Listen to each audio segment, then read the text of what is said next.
ฝึกเทศตามรูปแบบทางวิชาการอย่างปัจจุบันนี้ที่ขึ้นชื่อก็คือสำนักวัดประยุรยงวงศาวาสถึงมีท่านพระพรหมบัณฑิต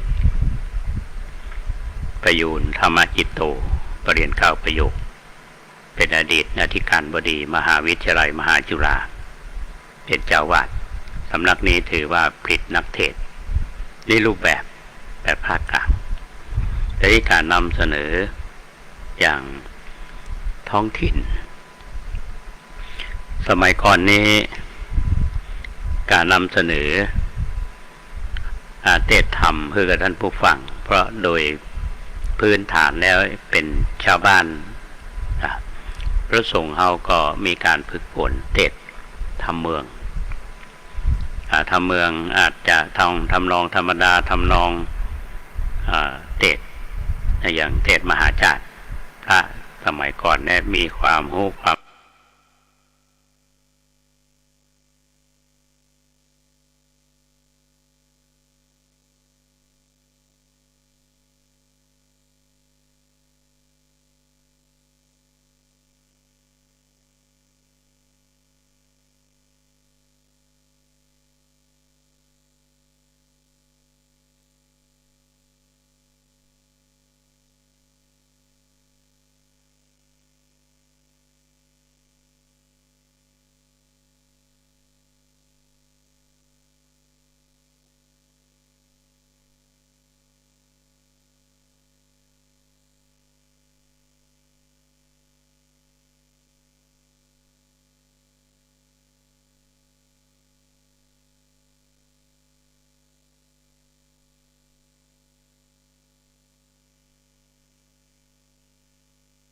และส่วน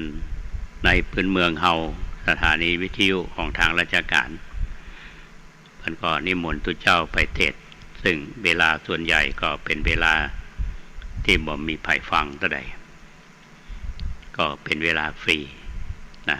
หน่วยราชการดูเหมือนว่าคือความส่งเสริมแต่ในปัจจุบันเนี่ยท่านผู้ฟัง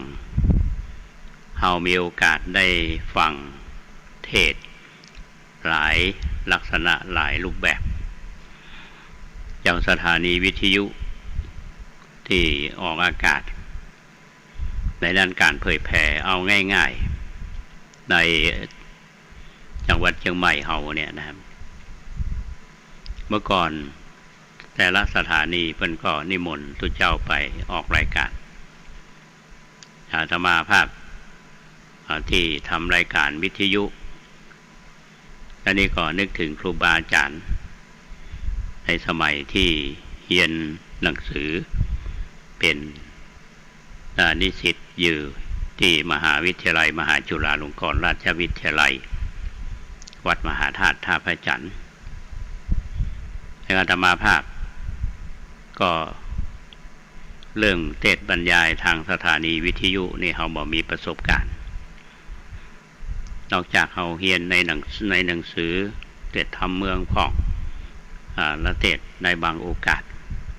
ในช่วงที่ศึกษาอยู่ที่มหาวิทยาลัยมหาจุฬา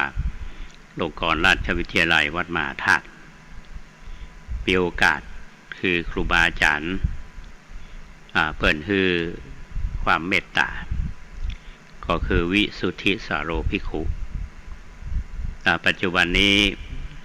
ข้าท่านมีสมณศักดิ์เป็นพระราชปริยัตยาภรณ์เจ้าคณะเขตทวีวัฒนาก็คือเจ้าคณะอำเภอสมัยก่อนนั้นท่านจัดรายการวิทยุหลายๆสถานีอาตมาภาพก็ได้สนองงานของท่านก็มีโอกาสได้ศึกษาเรียนรู้ในการเผยแผ่ธรรมในช่วงที่เรียนอยู่มหาจุฬาบางครั้งท่านมีศาสนกิจต่างจังหวัดก็ดีก็ท่านจะมอบหมายให้ไปจัดรายการวิทยุก็จำได้ว่าครั้งแรกในการออกรายการวิทยุในการธรรมะแสงสว่างทางใจ สถานีวิทยุของพลที่1รักษาพระองค์ ก็เป็นการดำเนินรายการครั้งแรกต่อมาก็ได้ศึกษาได้เรียนรู้มาประจำก็ถือว่าท่านเป็นครูบาอาจารย์ที่ให้โอกาสในการเผยแผ่ธรรมที่อาตมาภาพมาพยายามเล่าโยงให้ท่านผู้ฟังเนี่ยก็จะได้ว่าพระแต่ละรูปแต่ละองค์นี่หนึ่งต้องมีใจฮักสองนี่ครูบาอาจารย์เมตตา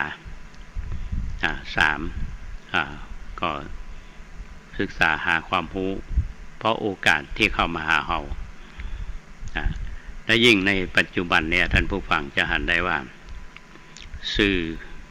ที่พระสงฆ์เราได้มีโอกาสได้พบปะกับท่านทั้งหลายอย่างสถานีวิทยุโทรทัศน์นี่ช่วงหลังๆนี่สังเกตว่าไผ่บ่ใครดูกันละแล้วทุกเจ้าเตะวิทยุสถานีวิทยุก็คงว่ามีแต่ใดนะก็อาจจะมีข่าวทุกเจ้าออกทีวีนักข่าวเชิงลบมากกว่าแล้วสถานีวิทยุอย่างที่อาตมาในตอนต้นว่านโยบายของทางรัฐบาลหรือนโยบายของหน่วยงานนั้นๆแล้วเพิ่นก็จะแบ่งสรรเวลาให้กับหน่วยงานต่างๆอย่างคือวัดเนี่ยกี่เปอร์เซ็นต์หัวหน่วยงานด้านสาธารณสุขกี่เปอร์เซ็นต์แล้วก็มันเป็นระเบียบก็ทุกเจ้าก็ได้ไปออกรายการทีนี้หลังมานี้ นโยบายของรัฐเนี่ยก็บ่เอื้อในการเผยแพร่ศาสนาก็มีการจัดตั้งสถานีวิทยุขึ้นมานี่เราก็ต้องขอบคุณนะสถานีวิทยุพระเฮาที่ออกอากาศทุกวันเนี่ยเฮาได้รับความริเริ่มและสนับสนุนจากพระเดชพระคุณท่านเจ้าคุณพระธรรมเสนาบดีตั้งแต่ท่านเป็นพระญาณสมโภชเป็นเจ้าคณะอำเภอเมืองเชียงใหม่ท่านก็คือบรรดาพระธรรมกถึกนักเผยแพร่ของเชียงใหม่เฮาเนี่ยได้ไปออกอากาศทางสถานีวิทยุโดยเฉพาะสถานีวิทยุรนหนองฮออาตมาก็มีโอกาสได้ไปจัดรายการร่วมกันโดยท่านพระครูปริยัติยานุศาสตร์เป็นผู้ชักชวนไปเขาก็ไปออกอากาศกันค่าสถานีก็ต้องจ่ายโดยใช้เงินของมูลนิธิบรมธาตุโดยสุเทพซึ่งหลวงพ่อก็ยอมจ่ายค่าสถานีนอกจากนั้นก็มีหลายๆสถานีเหมือนกันอันนี้ถือว่าเป็นจุดเริ่มต้นในการที่เปิดโอกาส ขออภัย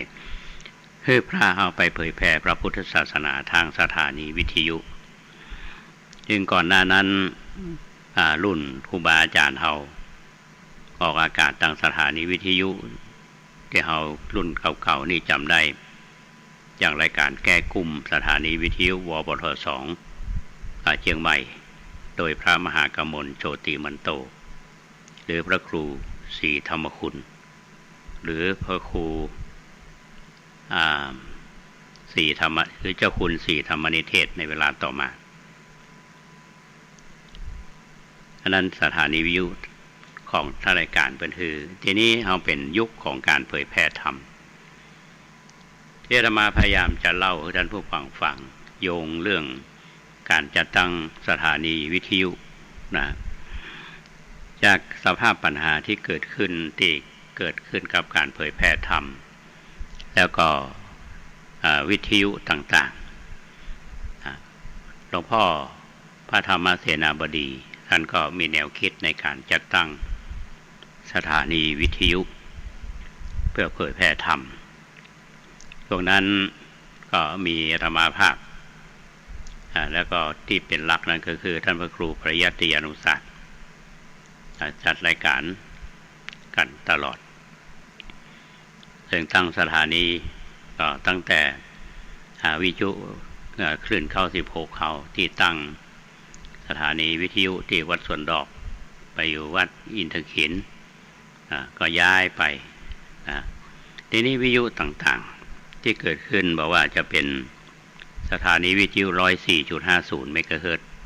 พอดีของวัดฝ่ายหินสถานีวิทยุ 92.25 เมกะเฮิรตซ์วัดประแดงก็ดีหรือสถานีวิทยุ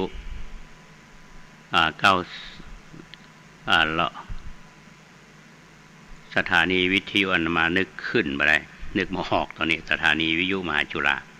106 FM 106เกิดขึ้นอันนี้เขาก็ถือว่าผู้ที่มีวิสัยทัศน์ไกลคือพระเดชพระคุณท่านเจ้าคุณพระธรรมเสนาบดีเรามีพระนักเผยแผ่ขึ้นมาเรา96ญาติโยมก็ได้ฟังกัน 104.50 เมกะเฮิรตซ์ของวัดฝ่ายหินซึ่งท่านพระครูปริยัติยานุศาสตร์ตอนนั้นเป็นเจ้าวาดวัดฝ่ายหินท่านก็ตั้งขึ้นมาคลื่นนี้ก็ถือ เป็นขึ้นหลักแล้วก็มีเครือข่ายที่ญาติโยมได้ฟังสถานีวิทยุ 104.50 เนี่ยโดยการจัดตั้งของวัดฝ่ายหินแล้วพระนักจัดรายการหลายๆวัดที่ท่านได้ยินเสียงจัดรายการเนี่ยท่านก็เมื่อก่อนนี่เราจะต้องนั่งรถไปทุกวันนี้อยู่วัดไผ่วัดมันกัดจัดรายการก็ดีขึ้นอันนี้พยายามโยงให้ท่านผู้ฟังบ้างคำว่าเผยแผ่ทางวิทยุเนี่ยแต่นี้ก็มีความหลากหลายในความสามารถของพระแต่ละตนแต่ละองค์อันวัดต่างๆก็มีนโยบายถามว่าการดำเนินงานทุนในการทำเนี่ยได้รับการสนับสนุนจากสำนักงานพระพุทธศาสนาหรือเปล่าหรือว่าได้งบประมาณมาจากส่วนไหนของทางรัฐบาลสนับสนุนไหมพระอาตมาถึงในตอนต้นรายการว่าวิทยุแต่ละคลื่นเนี่ยที่เราได้รับอนุญาตจากกสทช.มาเนี่ยที่จริงทุนที่วัดมีอยู่เนี่ยก็คือมาจากประชาชนนั่นแหละจะในรูปแบบต่างๆและจะมาถึงว่าคลื่น 92.25 เขาเนี่ยเขาก็อยู่ได้โดยเงินของวัดบ่มีเงินของทางหน่วยราชการสนับสนุนก็ถามว่าวัดเอาเงินมาจากไหนก็มาจากญาติโยมที่ทำบุญถือกับวัดนั้นเอามาซื้อเครื่องส่งเอามาซื้อเสื่องอุปกรณ์ดำเนินงานค่าไฟค่าอย่างต่างๆก็เป็นเงินของวัดก็ขึ้นอยู่กับเจ้าวาดแต่ละวัดที่ให้ความสำคัญเรื่องการเผยแผ่ธรรมก็ถามมีการลงทุนไหมลงทุนคุ้มทุนไหมถ้ามองเชิงของเศรษฐศาสตร์นะท่านผู้ฟังขาดทุนอย่างขึ้น 104.50 เมกะเฮิรตซ์เนี่ยตอนนี้ยังออกอากาศมาได้เถอะมั้งเสาอากาศจะต้องซื้อใหม่ช่างก็กำลังทำอยู่พอออกอากาศก็อาจจะทาง YouTube ห้องนี่ก็พอจะได้ฟังก็คงใช้เงินพอสมควรนะเพราะฉะนั้นญาติโยมท่านสาธุชนที่อาตมานำมาท่านทั้งหลายในวันนี้ที่วัดต่างๆทำเจ้าวาดวัดต่างๆทำถือว่าเป็นภาระหน้าที่ในการเผยแผ่ธรรมคือกับพี่น้องท่านผู้ฟังได้ฟังกันถือเป็นหน้าที่ของพระในการเผยแผ่ทีนี้ ญาติโยมเฮาที่มีวิสัยทัศน์แล้วก็เข้าใจท่านก็สนับสนุนหลายท่านเนี่ยอย่างจัดตั้งสถานีวิทยุท่านก็ช่วยออกเงินเนี่ยอย่างวิทยุวัดฝ่ายหินเท่าเนี่ยท่านผู้พันธนัทท่านก็สละเงินช่วยถือว่าเป็นการเผยแผ่ด้วยกันอันนี้เป็นเรื่องราวเล่าให้ท่านฟังว่าการส่งกระจายเสียงของวิทยุของตุเจ้าเฮาในประเภทของสาธารณะเนี่ยที่ทำมือท่านได้ฟังอาตมาเชื่อว่าหลายท่านก็อาจจะประสาทนะเพราะฉะนั้นทุกรูปที่ทำงานเนี่ยก็คือต้องการคือญาติโยมเนี่ยได้ฟังสิ่งที่ดีๆมีประโยชน์ ก็คือโดยเฉพาะหัวใจของคลื่นของเฮาก็คือเผยแผ่เรื่องของธรรมะญาติโยมท่านผู้ฟังที่ติดตามรับฟังรายการคลื่นของเฮา 92.25 เนี่ยตะวานี้อาตมาภาพได้เล่าเรื่องราวที่ญาติโยมสนใจสงสัยอยากใกล้หูก็เลยเล่าเรื่องของพระเจ้าติโลกราชให้ท่านทั้งหลายได้ฟังกันในฐานะที่พระองค์ท่านเป็นผู้สถาปนาวัดประแดงมหาวิหารในยุคที่ท่านได้ครองเมืองเชียงใหม่ในรัชวงศ์อเมงลายลำดับที่9ได้สร้างวัดประแดงได้สถาปนาวัดประแดงคือวัดเป็นที่สถานที่ศึกษาของพระภิกษุสงฆ์ในสมัยนั้นเป็นวัดประแดงมหาวิหารปัจจุบันนี้ก็เป็นร่องรอยของประวัติศาสตร์ที่อาตมาภาพนำมาเล่าท่านทั้งหลายได้ฟังก็ที่มีวันกตัญญูเอาก็เพื่อน้อมรำลึกถึงผู้ที่สร้างวัดพระเจ้าติโลกราชเป็นผู้สถาปนาวัดประแดงเฮาแล้วก็มีพระมหากษัตริย์ที่เกี่ยวข้องหลายๆพระองค์เพราะว่าจะเป็นพระเมืองแก้วก็ดีที่มีบทบาทสำคัญในการส่งเสริมการศึกษาของบรรดาพระภิกษุสงฆ์ในสมัยนั้นอันนี้ก็คือเพื่อที่จะโยงท่านทั้งหลายได้รับทราบถ้าหากว่าท่านญาติโยมทั้งหลายอยากจะทราบว่าพระเจ้าติโลกราชหรือว่าเป็นมหาราชแห่งล้านนามีความเป็นมาจะใดหรือว่าการสร้างวัดประแดงเฮาก็ดีการที่ได้ส่งเสริมบรรดาพระสงฆ์ในสมัยนั้นได้ศึกษาวิชาภาษาบาลีสามารถรจนาคัมภีร์สำคัญหลายๆเรื่องที่เราได้ศึกษาเราเรียนกันในปัจจุบันนี้ก็ท่านก็ลองหาอ่านหนังสือพิมพ์ไทยนิวฉบับวันจันทร์เนาะฉบับวันพรุ่งนี้ก็จะมีเรื่องราวของพระเจ้าติโลกราชที่อาตมาภาพนำมาเล่าท่านทั้งหลายได้ฟังเมื่อตะวานี้ว่าในกรณียกิจที่ ท่านได้มีต่อด้านศาสนาหลายด้านที่ในสมัยพระองค์ท่านมีพระชนชีพอยู่แต่เราน้อมรำลึกถึงท่านก็หลายท่านเนี่ยอาจจะมาทราบในเรื่องเหล่านี้ก็ท่านได้ลองหาอ่านฉบับวันพรุ่งนี้ตอนเย็นนี้คงจะมีจำหน่ายแผงหนังสือตามที่ในบ้านท่านน่าจะเป็นตลาด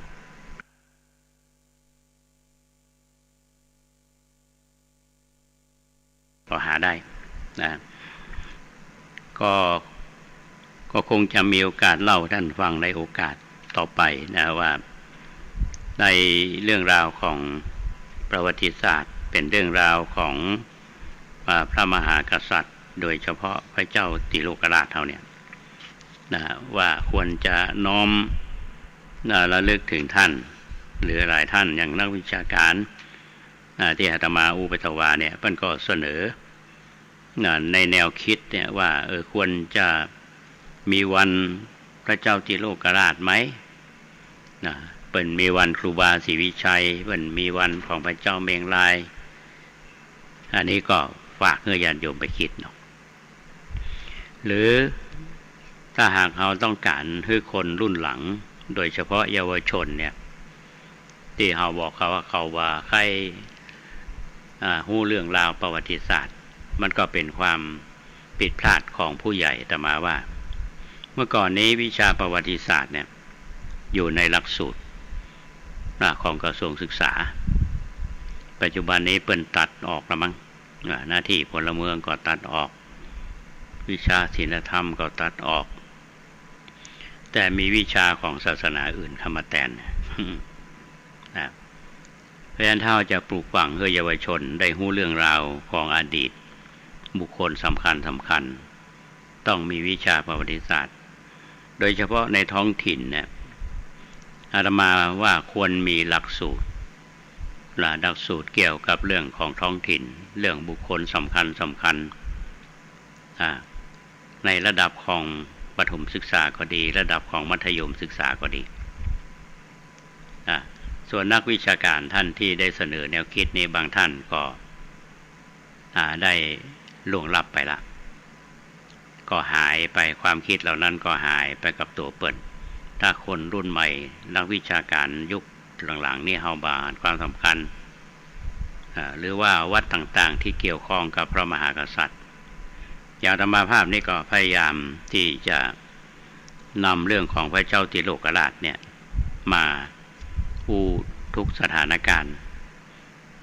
เพื่อให้คนจะได้รู้ว่าท่านเป็นใครมีความสำคัญจะได้แล้วที่สามารถทำได้ในกรอบของเฮาเนี่ยอาตมาก็ได้ตั้งกองทุนชื่อว่ากองทุนพระเจ้าติโลกราชสาเหตุนั่นคือเป็นการแรงจูงใจก็ว่าได้ก่อนที่อาตมาภาพจะมาอยู่วัดประแดงเนี่ยอาตมาได้ศึกษาประวัติวัดประแดงแล้วก็อ่านเรื่องของพระเจ้าติโลกราชในใจหนึ่งนั้นคิดว่าถ้าเราไปอยู่วัดประแดงเนี่ยเขาก็อาจจะตั้งกองทุนพระเจ้าติโลกราชในความคิดเนี่ยอาตมาก็นำเสนอคณะกรรมการบริหารวัดเมื่อวันที่26พฤศจิกายน2543เพื่อที่จะเป็นอนุสรณ์แห่งความดีของพระเจ้าติโลกราชผู้สถาปนาวัดประแดงและวัตถุส่งแนวหนึ่งก็คือเพื่อส่งเสริมการศึกษาพระภิกษุสามเณรก็มีทุนแล้วก็มอบทุนให้ทุกปีอย่างวันที่26ที่ผ่านมาเนี่ยก็เป็นวันกตัญญูจริงๆวันที่26พฤษภาคมเนี่ยท่านผู้ฟังเป็นวันชาตการเป็นวันชาตการง่ายๆก็เป็นวันเกิดเป็นวันเกิดของพระเจ้าติโลกราชอาตมาภาพบ่ได้อ้างเอาคนเดียวเนาะก็อาศัยแนวคิดจากนักวิชาการที่ผ่านมาเนี่ยที่อู้กันผ่านมาเพราะว่าวันเกิดของพระเจ้าติโลกราชก็คือวันที่26พฤษภาคมอาตมาก็เลยเอาวันที่26เนี่ยเป็นวันกตัญญูทุกปีบอกว่ามันจะตรงกับวันเสาร์อาทิตย์ก่อนหรือว่ามันจะตรงกับวันธรรมดาอันนี้ก็มีที่มาเขาก็น้อมรำลึกถึงกษัตริย์อย่างท่านพระเจ้าติโลกราชเนี่ยเป็นพระราชโอรสของพระเจ้าสัมพังแกนพระเจ้าสัมพังแกนนี้ก็มีความเกี่ยวข้องที่เกี่ยวข้องกับวัดประแดงเนี่ยอย่างที่อุโบสถปัจจุบันเนี่ยเคยเป็นที่พระราชทานเนาะเป็นที่เผาศพง่ายภาษาสามัญเนี่ยเผาศพเผาพ่อกับแม่ของพระเจ้าติโลกราชท่านที่มาวัดประแดงเฮาเนี่ยจะหันอุโบสถเก่าๆซึ่งมีบ้านล้อมรอบสถานที่ตรงนี้เป็นที่สถานที่สำคัญทางประวัติศาสตร์สถานที่ที่เราจะต้องเชิดชูพัฒนาแล้วก็คือสถานที่ตรงนี้เป็นสถานที่ที่น้อมรำลึกถึงพระเจ้าสัมพังแกนพระเจ้าติโลกราชสิ่งเหล่านี้มันก็จะเกิดขึ้นเพื่อเป็นรูปธรรมก็อาศัยคนที่มีความเข้าใจแล้วก็ยกย่องเชิดชูบูชาอันนี้เป็นเรื่องที่เราจะต้องคิดกันก็เลยเล่าสู่ท่านทั้งหลายได้ฟังกันก็อาจจะอู้เรื่องวัดประแดงนักไปหน่อยเดี๋ยวก็ว่าตุลุงมาโฆษณาวัดประแดงครับลักษณะนั้นอันนี้อู้ฟังจาก2 วันเนี่ยนะครับทีนี้วันที่27พฤษภาคมที่ผ่านมาเนี่ยท่านผู้ฟังอาตมาภาพมีโอกาสได้ไปร่วม ในพิธีเขาเรียกว่าแสดงมุทิตาจิตแก่ท่านพระประหลัดจตุพรวชิรยาโนวันนั้นพระเดชพระคุณท่านเจ้าคุณพระราชรัชมุนีเจ้าคณะอำเภอเมืองเชียงใหม่วัดสวนดอกพระอารามหลวงเป็นประธานในการเจริญชัยมงคลคาถาก่อนหน้านั้นก็มีการอ่านพระบัญชาสมเด็จพระสังฆราชในการแต่งตั้งท่านประหลัดจตุพรวชิรยาโนด็อกเตอร์ท่านเป็นผู้ช่วยเจ้าอาวาสพระอารามหลวงวัดสวนดอกก็ต้องเป็นพระบัญชาแล้วก็มีการแต่งตั้งคือท่านได้เป็นเลขานุการเจ้าคณะอำเภอเมืองเชียงใหม่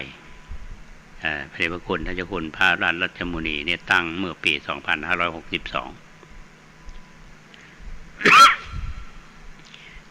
แล้วก็ตั้ง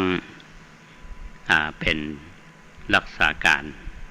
เจ้าคณะตำบลหนองประคั่งตาสลาและต่อมาก็ได้รับการแต่งตั้งเป็นเจ้าคณะตำบลจากพระเทพปริยัติก็มีการมอบตาตั้งแล้วกันนั้นก็มีการมอบตาตั้งเลขานุการเจ้าคณะตำบลหนองประคั่งตาสลาแล้วก็มอบตาตั้งรักษาการเจ้าวาดวัดปันเสา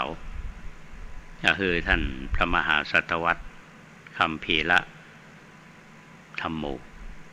ปรริญญา7 ประโยคกำลังเรียนประโยค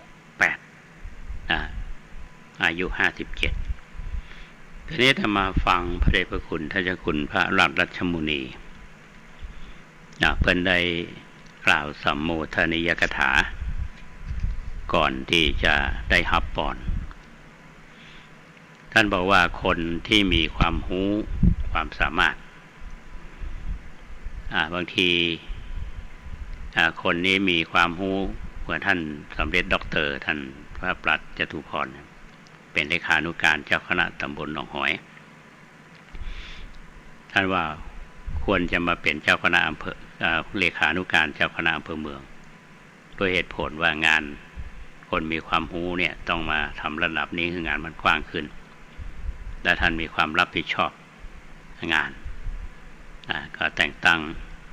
เพื่อเป็นผู้ช่วยพระอารามหลวงยกย่องว่าแล้วก็เป็นเจ้าคณะตำบลบางคนก็สงสัยว่าตุเจ้าเราทำไมต้องมีตำแหน่งต้องมียศพระเดชพระคุณท่านได้ในที่ประชุมวันนั้นว่าคนเฮาเนี่ยมันต้องมีหน้าที่แล้วก็มีชั้นยศเนี่ยอย่างพระเอาเนี่ยมีสมณศักดิ์มีระดับ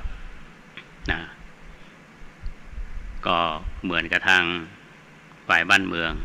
ที่มียศเนาะตุเจ้าก็มียศของตุเจ้านี่ก็มีพระครูเนาะญาติมาภาพนี่เป็นพระครู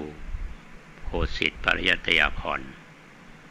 เป็นตำแหน่งเจ้าคณะตำบลสุเทพเขต 1เป็นเจ้าคณะตำบลชั้นเอกเทียบเจ้าคณะอำเภอชั้นเอกพัดก็เหมือนกันนั่นบอกว่าตอนเป็นเจ้าคณะตำบลชั้นเอกธรรมดาเนี่ยก็แถมแบบพอเป็นเทียบเจ้าคณะอำเภอชั้นเอกก็ต้องเปลี่ยนพัดก็เวลามีงานรัฐพิธีราชพิธีอาตมาก็ไปนั่งตรงเขาเรียกว่าตรงเจ้าคณะอำเภอละพัด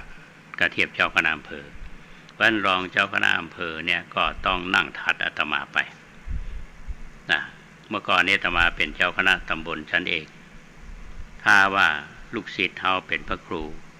เป็นผู้ช่วยพระอารามหลวงเนี่ยอาตมาก็ต้องนั่งถัดอันนี้เป็นสมณบางกันตามสมณศักดิ์ไปตามลำดับของพัด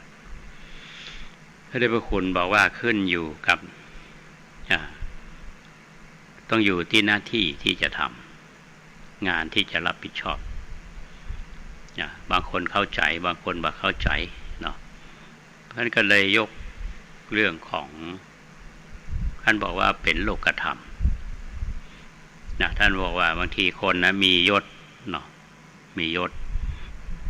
ก็มีลาภก็เสื่อมลาภมียศก็เสื่อมยศนะ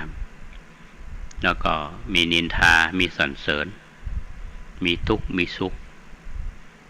อันนี้เป็นธรรมประจำโลกท่านว่าอย่างนั้นก็แต่เนาะท่านผู้ฟังนะคนที่มียศเวลาได้ยศได้ศักดิ์เนี่ยก็ดีใจแฮปปี้ก็มีคนแสดงความยินดีแสดงมุทิตาจิตเพราะคนทำความดีสมควรที่ได้รับการยกย่องเรียกว่าแสดงมุทิตาจิตถ้าคนนั้นดูนถอดยศถ้าถอดยศนี่เขาไปฉลองแล้วนะระวังถอดยศเนี่ยก็ถือว่ามีความผิด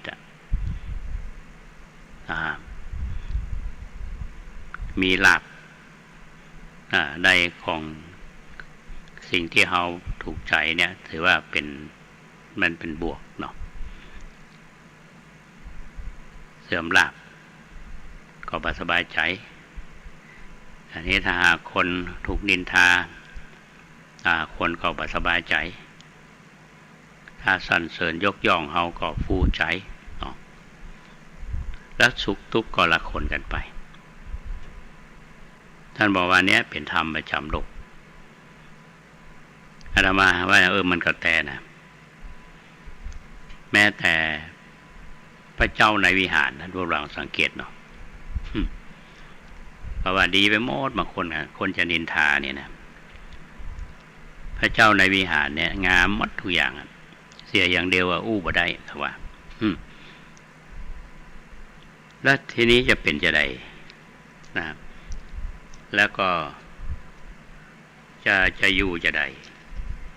ในโลกเนี่ยถ้ามันเป็นอย่างเนี้ยนะอาตมาก็ยังไปหันคำโครงเนาะพูดถึงเรื่องนี้คำโครงถ้าท่านฟังไตเติ้ลรายการอาตมาเนี่ยเปิดรายการมีภาษาบาลีมีอันหนึ่งท่านผู้ฟังที่บอกว่าเสโลยถาเอกะคโนวาเตนะนะสมิรติเอวังนินทาปสังสาสุนะสัมมิชชันติปันดิตาแปลเป็นคำโครงว่าภูเขาทั้งแท่งล้วนศิลาลมพายุพัดพาบ่อขึ้นสรรเสริญและนินทาคนกล่าวใจปราดลือเฟื่องเฟื้นหอนได้จินจนนั่นก็หมายความว่าเป็นเปรียบกันภูเขาหินแท่งทึบไม่หวั่นไหวด้วยแรงลมฉันใดบัณฑิตย่อมไม่หวั่นไหวด้วยนินทาและสรรเสริญเรื่องพระเดชพระคุณท่านก็บอกว่าโลกธรรมเนี่ยมันมีอยู่ประจำโลกเฮาอยู่แล้วแต่ว่าเฮาก็ต้องมีใจอันเป็นกลางแล้วยอมรับสิ่งหนึ่งที่เกิดขึ้นคือความพอใจและบ่พอใจสิ่งที่พอใจและบ่พอใจเหล่านี้มันก็อยู่ที่คนเหมือนกันท่านผู้ฟังดีใจก็ยกย่องสรรเสริญใจฟูว่าถ้าเมื่อใดเฮาเรียกรู้จักว่าสูญเสียใจเฮาก็ตกนะเพราะฉะนั้นคนที่ฝึกจิตได้ก็คือบัณฑิตนะเนี่ยคนที่ได้เป็นบัณฑิตไม่หวั่นด้วยแรงลมชั้นใด คือถึงแม้ว่าจะเกิดเหตุการณ์อย่างขึ้นก็แล้วแต่ก็บ่ได้เดือดร้อนบ่ได้โวยวายพระเดชพระคุณท่านเปรียบเทียบให้ฟังอยู่ที่ใจเนาะกระทำใจคือเหมือนกับน้ำที่เหมือนกับตกลงใบบัวใบบอนท่านผู้ฟังเคยสังเกตเนาะไอ้ผู้คนบอกว่ามันบัดติดน้ำบัดติดในใบบัวใบบอนนะถ้าใจคนเฮาเนี่ยถึงแม้ว่าจะเกิดนินทาก็ดีสรรเสริญก็ดีนินทาก็ใจบ่แฟบสรรเสริญเฮาใจเฮาบ่ฟูจนเกินไปอันนี้เขาจะอยู่ได้ท่านว่าอย่างนั้นโดยมัน ยึดเรื่องคำโครงที่อาตมาว่าเพราะฉะนั้นคนเฮาในปัจจุบันเนี่ยท่านผู้ฟังจะได้ว่ามันอ่อนไหวคำว่าอ่อนไหวเนี่ยมันอยู่ที่การฝึกจิตนะตอนบ่ายวันนี้อาตมาได้ดูคลิปของอาจารย์เฉลิมชัยโคสิทธิพิพัฒน์รู้สึกว่าเปิ้นจะออกรายการเจาะใจเนาะเปิ้นอู้ถึงแม่เปิ้นกับตัวเปิ้นอู้ถึงเรื่องของการฝึกจิตเนี่ยแม่เปิ้นนี่มีพร้อมทุกอย่างเปิ้นว่านะแต่ว่าในใจในใจจะต้องฝึกฝนนะเปิ้นก็พยายามที่จะให้แม่ของเปิ้นเนี่ยได้ทำใจเห็นหูในเรื่องของหลักธรรมะแต่ว่าบ่สามารถที่จะเปลี่ยนใจได้แต่ว่าก็ฮักอยู่แต่ว่าเป็นห่วงและอยากให้แม่เนี่ยได้เอาใจหลิ่งน้อมไปสู่รถพระธรรมนะมันก็ได้คิดท่านผู้ฟังขนาดลูกก็พยายามจะสอนแม่แม่ก็ฟังแต่ว่ามาทำตามแม่นั้นก็มีความเป็นห่วงลูกเหมือนกับแม่ทั่วไปเพราะฉะนั้นเป็นเรื่องมุมมองของคนเนี่ยฮะคนอยู่ในครอบครัวเดียวกันก็เหมือนกันคนที่เป็นพ่อเป็นลูกเป็นแม่กันนะอย่างในกรณีของอาจารย์เฉลิมชัยเนี่ยก็เหมือนกันมันมีอยู่แต่ว่าอยู่ด้วยกันได้อันนี้คือจะต้องมีหลักธรรมในทางพระพุทธศาสนาพระยาณาตมาไปร่วมงานแสดงมุทิตาจิตกับท่านปลัดจตุพรวชิรยานโนในโอกาสที่ท่านได้จัดงานวันที่27นั้นก็มีการเจริญชัยมงคลคาถาในสาระสำคัญพระเดชพระคุณท่านพระราชรัชมุนีเจ้าคณะอำเภอในฐานะที่เป็นเจ้านายท่านว่าคนดีมีความรู้ความสามารถก็ต้องเอามาทำงานเพื่อส่วนรวมแล้วก็เหมือนกับเอาแหวนเนี่ยท่านผู้ฟังเราจะเอาอย่างมาใส่หัวแหวนมันจะงามมันก็ต้องเชิดชูบูชากันถ้ามันมีการยกย่องหรือปรากฏมันก็บ่สดใสเนาะก็บ่งามเพราะฉะนั้นคนอยู่ที่ผลของงานอาตมาภาพในฐานะที่เคยสอนท่านจำได้ว่าตอนที่อาตมาสอนอยู่โรงเรียนธรรมราชเนี่ยท่านก็จบเป็นศิษย์เก่าธรรมราชแล้วก็ท่านเห็นจบที่มหาจุฬาด็อกเตอร์แล้วก็มาทำงานให้หลวงพ่อเจ้าคุณราชรัชมุนีอาตมาก็เป็นเจ้าคณะตำบลรอเวลาเพิ่นจะเสนอขอประวัติตั้งภายจะได้ในเขตตำบลสุเทพเขต 1เนี่ยอาตมาภาพพระครูโคสิทธิ์นี้ต้องมีความเห็นในฐานะเป็นเจ้าคณะปกครองก็ต้องผ่านเจ้าคณะตำบล นะอันนี้เป็นขั้นตอนเพราะฉะนั้นเรื่องนี้นำมาเล่าสู่กันฟังก็ขอแสดงความมุทิตาจิตแก่ท่านงานวันนี้เป็นวันสุดท้ายแล้วตะวันนี้ทักษิณาวันนี้สืบชะตามีพระเดชพระคุณท่านเจ้าคุณพระเทพปริยัติเจ้าคณะจังหวัดเป็นประธานและนอนก็มีพระเดชพระคุณท่านเจ้าคุณพระภาวนาธรรมาภิรัตน์แล้วก็ครูบาอาจารย์วัดวารามต่างๆงานก็ผ่านไปด้วยความเรียบร้อยแล้วแถมงานหนึ่งอาตมาไปแต่เจ้าเนี่ยท่านผู้ฟังที่วัดแสนฝางไปแล้วเรานึกถึงภาพของตุลุงหนอมเราเรียกตุลุงหนอมอดีตเจ้าวาดท่านจะจัดงานทุกปีในการสืบชะตาประห้องสืบชะตาหลวงเพราะว่าพี่น้องในตำบลจังม้อยเนี่ยเป็นที่รู้จักมักคุ้นกันกับท่านครูบาถนอมเนี่ยนะและท่านก็มีศิษย์ของท่าน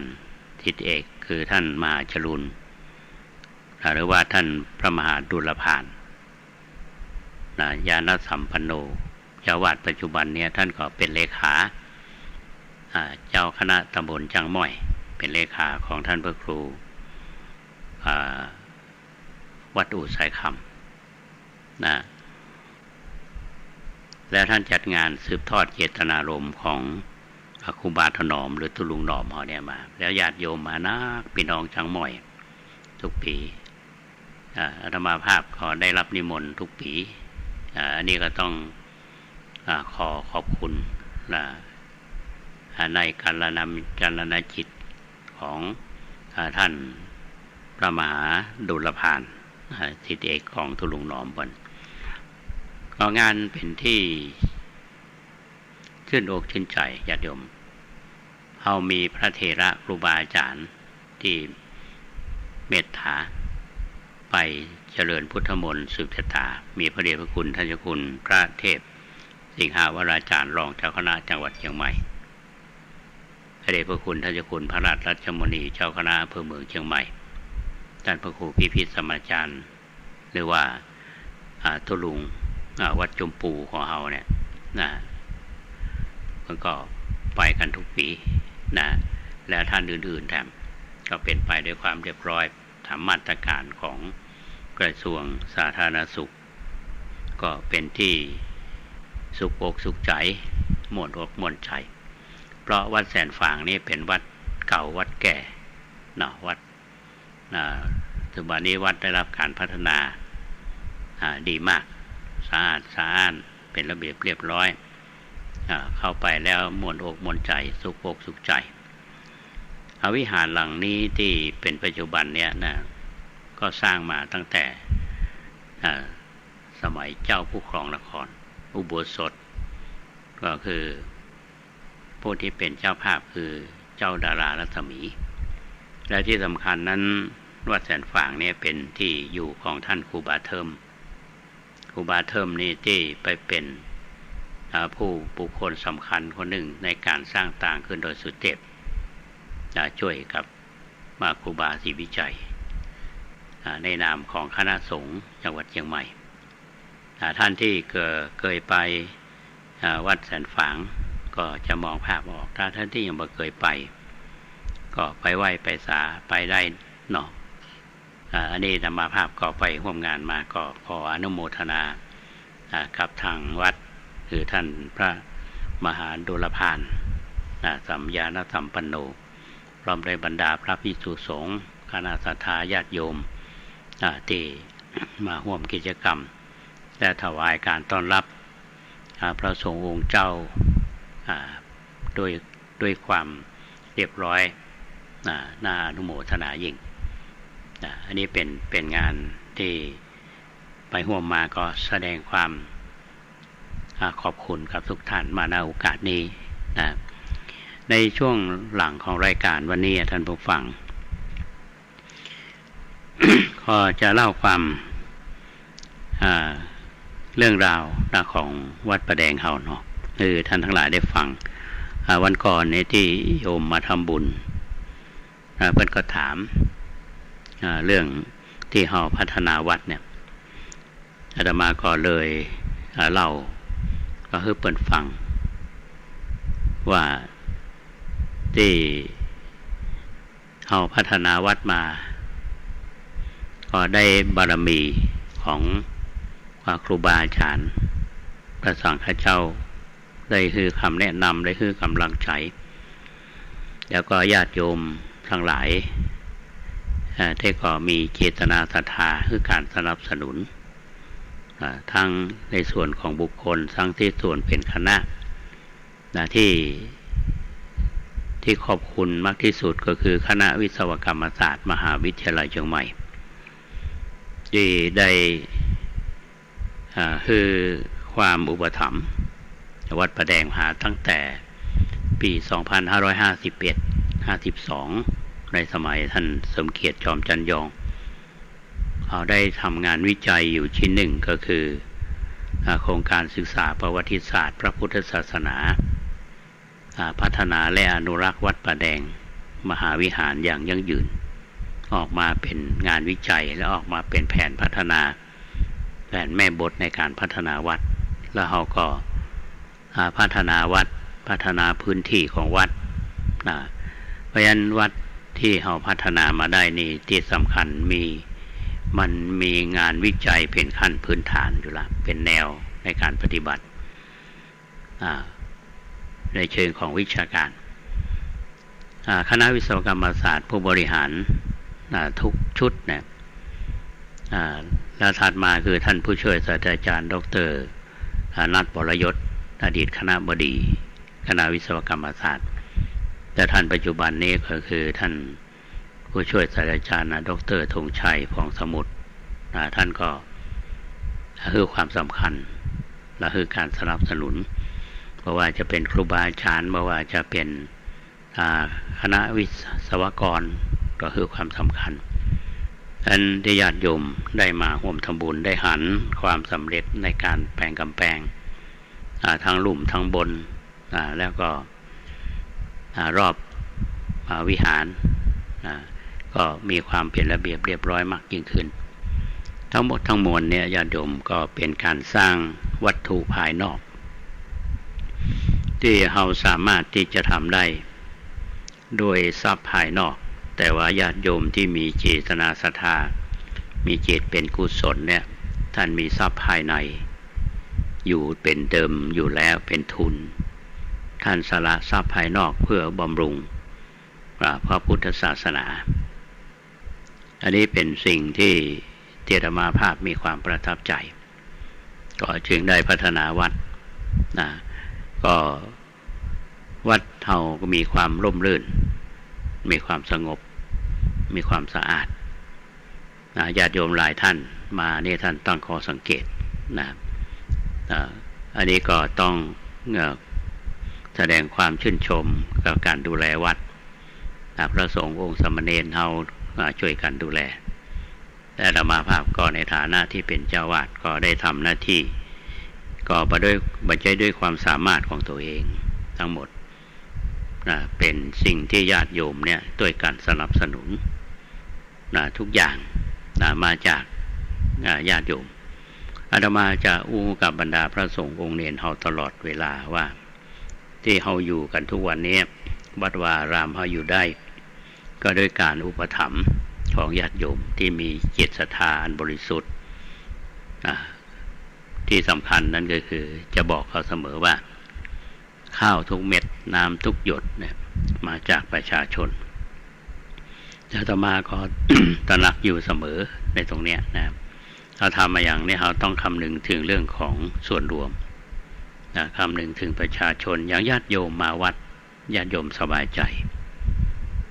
ได้อันนี้เป็นสิ่งที่ทุกท่านปรารถนาเพราะฉะนั้นก็หวังเป็นอย่างยิ่งว่าวัดประแดงเฮาก็จะเป็นศาสนสถานแต่วัดหนึ่งที่ทุกท่านมีโอกาสได้คือการอุปถัมภ์บำรุงและก็คงจะมีโอกาสได้ต้อนรับผู้มีศีลได้มาสู่ได้มาอยู่ได้มาดูแลในโอกาสต่อไปส่วนงานพัฒนาที่ยังคงค้างอยู่หลายๆอย่างเนี่ยก็ค่อยๆทำไปอย่างที่เรามาได้อู้ไปวันก่อนว่า เขาจะทำกำแพงซึ่งมีความยาวก็ประมาณ20 เมตรนะแต่ความสูงก็ประมาณ1 เมตรแล้วก็ในส่วนกลางนั้นจะมีป้ายสูงขึ้นหน่อยประมาณ1.80 เมตรตัวนี้ยังไม่ได้ทำเถอะก็คงจะได้ดำเนินการในช่วงประมาณเดือนกรกฎาคมช่วงที่ช่างเปิ้นว่างญาติโยมมาทำบุญวันก่อนก็ท่านทั้งหลายได้ฟังกันก็มีหลายท่านแจ้งความจำนงร่วมกันเป็นเจ้าภาพทางที่กำแพง35 ช่องที่อยู่หน้าวิหารอย่างคุณแม่สมจิตวงจันทร์คำเนี่ยเปิ้นก็แจ้งความจำนงมาอันนี้ก็ต้องขออนุโมทนาญาติโยมหลายท่านก็ถ้าท่านใดที่มีกำลังบางทีคนมีทรัพย์แต่บ่มีศรัทธาก็บ่สามารถที่จะได้ทำได้นะมีทรัพย์แต่บ่มีศรัทธาบางคนมีศรัทธาแต่บ่มีทรัพย์ทรัพย์ในที่นี้หมายถึงทรัพย์ภายนอกนะแล้วก็จะทำเท่าใดเนี่ยเป็นเรื่องของญาติโยมถ้าทำแล้วนี่มาเดือดร้อนเนาะบางทีหลายท่านปัจจัยแวดล้อมต่างๆบ่เอื้ออยากทำก็เกิดความกังวลที่หันที่นี่เกิดเองก็ยังทำอันนี้คือสิ่งที่เราทำบุญเนี่ยต้องทำด้วยใจทำแล้วสุขใจสบายใจบุญมันจะเกิดขึ้นกับเราเพราะฉะนั้นธรรมภาพก็ต้องขออนุโมทนากับครูบาอาจารย์อนุโมทนากับญาติโยมท่านสาธุชนทุกท่านอนุโมทนากับหน่วยงานต่างๆที่คือการสนับสนุนในการพัฒนาวัดแล้วก็ขอบคุณอนุโมทนากับคณะศรัทธาวัดประแดงเฮาทุกท่านที่ดูแลวัดวาอารามร่วมกันกับบรรดาพระภิกษุสงฆ์สามเณรและบรรดาพระภิกษุสงฆ์สามเณรก็ได้อาศัยวัดวาเฮาศึกษาเล่าเรียนแล้วก็เป็นผู้ที่ได้ช่วยกันดูแลวัดวาเป็นสถานที่ที่ทำให้หมู่เฮานั้นได้มีโอกาสได้สร้างบุญสร้างกุศลร่วมกันท่านใดจะมียังจะแนะนำอาตมาภาพหรือแลกเปลี่ยนความคิดความเห็นหรือคือข้อแนะนำมันเป็นประโยชน์ในการพัฒนาวัดจะได้ท่านสามารถที่จะโทรศัพท์มาได้เบอร์เดิม0818815690 0818815690ถึงอาตมาภาพพระครูโคสิทธิ์ปริยัตยพรเจ้าวาดวัดประแดงมหาวิหารขอบคุณกัลยาณมิตรทุกท่านทีมงานขอบคุณท่านพระครูสมุวิศวัตรวรกิจโชท่านผู้อำนวยการสถานีวิทยุ 104.50 เมกะเฮิรตซ์แล้วก็คุณเกษตรเพชรสำลิดปกก้าวหน้านิวที่ดูแลรายการด้านเทคนิคและประสานงานโดยความเสียสละและโดยความเรียบร้อยวันนี้ธรรมาภาพก็ต้องนำรายการนี้จากท่านผู้ฟังไปก่อนเอาไว้ปะกันใหม่ในวันเสาร์และวันอาทิตย์ขอความสุขสวัสดีจงบังเกิดมีแก่ท่านผู้ฟังทุกท่านขอเจริญพร